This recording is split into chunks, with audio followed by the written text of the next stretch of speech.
Welcome back to the Path to Happiness, an introduction to the unification principle. I'm your host, Dr. Tyler Hendricks.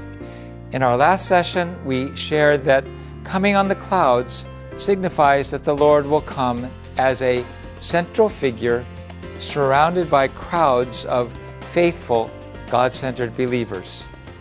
This is a momentous statement. Back when I was a teenager, there was a poster of Jesus walking into a Sunday service, and all the people avoiding him, looking away, feeling uncomfortable. It raises a serious question. If you lived in Jerusalem when Jesus was on earth, would you have recognized him? Would you have given up everything to follow him? If Christ returns in the flesh, where do you think he would appear? Would it be among the Jewish people? Some Bible verses seem to say so. In John 7:4, it is recorded, and I heard, or this is Revelation 7:4, and I heard the number of the sealed, 144,000 sealed out of every tribe of the sons of Israel. Sounds like he's coming back to Israel. Jesus said, "Truly I say to you, you will not have gone through all the towns of Israel before the Son of Man comes." Another passage, "Truly I say to you, there are some standing here who will not taste death until they see the Son of Man coming in his kingdom." Now, many believers think this means that Christ will appear in the first Israel. However, to interpret these verses in this way is to misunderstand God's providence as Jesus taught it. He told us that the messianic role will depart from Israel, from the first Israel. In Matthew 21, there's a story that Jesus told, a parable of a householder and tenants and the householder's son and his servants. Please read that Bible passage that appears on the screen. Could you not earnestly feel Jesus' heart? In this parable, the householder represents God. The vineyard represents God's work on the earth. The tenants entrusted with the work represent the first Israel. The servants represent the prophets. And the son of the householder represents Jesus. And the other tenants who harvest the fruits represent the successor of the first Israel, which accepts Jesus and expects Christ at the second advent. Jesus conveyed that he will not come again to the people who persecuted him. God will take away the mission previously entrusted to them and give it to another people who can produce its fruits upon Christ's return. Although Israel was the chosen nation, because they turned against Jesus, they lost their qualification as God's chosen people. Whenever the chosen people failed in the Bible to believe in God and turned against him, without hesitation, God would sweep them away. The 10 tribes of the northern kingdom of Israel, who transgressed against God, perished, conquered by the Assyrian Empire. Only the southern kingdom of Judah remained as the chosen people, who could eventually receive Jesus. Nevertheless, when they led Jesus to the cross, they also lost the qualification to receive the Messiah. If so, who became the new Israel after Jesus' crucifixion?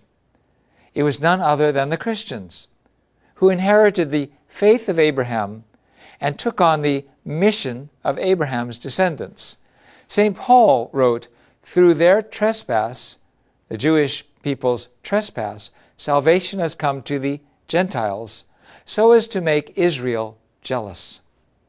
Therefore, the chosen people who should lay the foundation for Christ at the second advent are not the lineal descendants of Abraham, but rather the Christians who inherited the faith of Abraham.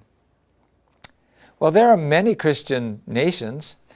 Which of them will inherit this unfinished work of God and bear its fruits? In the Bible, it teaches that the country that will inherit the unfinished work of God and bear the fruits is a nation that lies in the East. In the book of Revelation, chapter 5, 1-7, it says, "Then I saw another angel ascend from the rising of the sun, with the seal of the living God.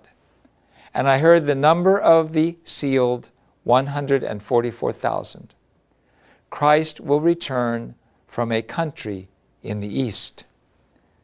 Since ancient times, the nations in the East have traditionally been considered to be the three nations of Korea, Japan, and China.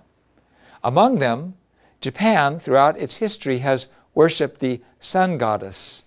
Japan entered the period of the Second Advent as a fascist nation, and from 1910 severely persecuted Korea and invaded China. After a period of Christian presence in Japan, Japan suppressed Christianity brutally, which remains a very small part of its religious composition. China, at the time of the Second Advent, was moving to communism and has suppressed new religions. Neither are hospitable to Christ's flourishing.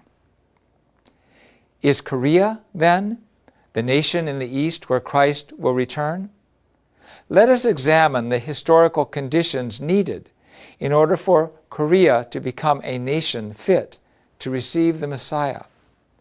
First, Korea had to fulfill a national dispensation of 40 for the separation of Satan. Entering the era of the Second Advent of the Messiah, Korea suffered untold hardships as a colony of Japan for a 40-year period. The first Israel suffered 400 years in Egypt, and the second Israel, Christianity, had to prevail over the 400 years of persecution in Rome. Korea also had to suffer for a 40-year period from 1905 to 1945 as a colony of Japan, in order to fulfill a dispensation of 40 for the separation of Satan. The Korean people suffered imperialism, economic exploitation, social anxiety, cultural and ideological oppression at the hands of Japan. In reaction, Korean Christians led an independence movement, yearning for God's kingdom, an ideal world. Second, Korea is the front line for both God and Satan. When we reach the end of history, inevitably, there will be a final battle between God's side and Satan's side, and God's side must bring victory. At the point of confrontation between God and Satan, a sacrifice must be offered as the condition to determine the outcome. The Korean people were this sacrifice. God intervened to save South Korea, and Satan aggressively captured and controls North Korea. For the sake of the restoration of the universe, Korea, as the national offering, was divided, just as Abraham's sacrifices were to be divided. The division is at the 38th parallel, the line dividing Cain and Abel. It is the front line in the battle between democracy and communism. If the second coming of the Messiah comes to Korea, God will work through him for a settlement between North Korea, Cain's view of life, and South Korea, Abel's view of life.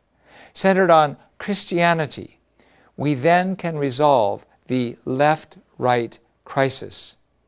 This is the foundation to bring God's kingdom of heaven to the earth. Third, Korea has to be the object partner of God's heart.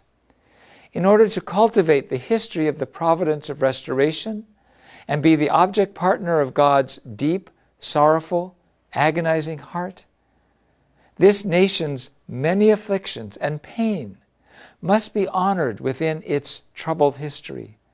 For this reason, Korea's history is one of blood and sweat and tears, working hard to protect its national identity, language, and territory, and to cherish its history of over 5,000 years. Furthermore, Korea is a good-hearted nation that has not once invaded another country. The Korean people are by nature endowed with a religious character. Korea is a strong nation that has evinced a strong desire to worship God and has always revered the virtues of loyalty, filial piety, and chastity. Fourth, the Korean people must have clear testimonies by prophets. The Korean people have believed in the prophecy that the righteous king will appear and establish a glorious and everlasting kingdom in their land. This messianic idea among the Korean people was revealed through the Maitreya Buddha in Buddhism and Changamnok, a book of prophecy. Furthermore, among the faithful of every religion in Korea are those who have received revelations that the founders of their religion will return to Korea. Korean Christians have received revelations and signs testifying to the second coming of Christ in Korea. They are sprouting in profusion like bamboo shoots after a rain. We invite you to join us. Thank you for your kind attention, and may God guide your consideration of all these things.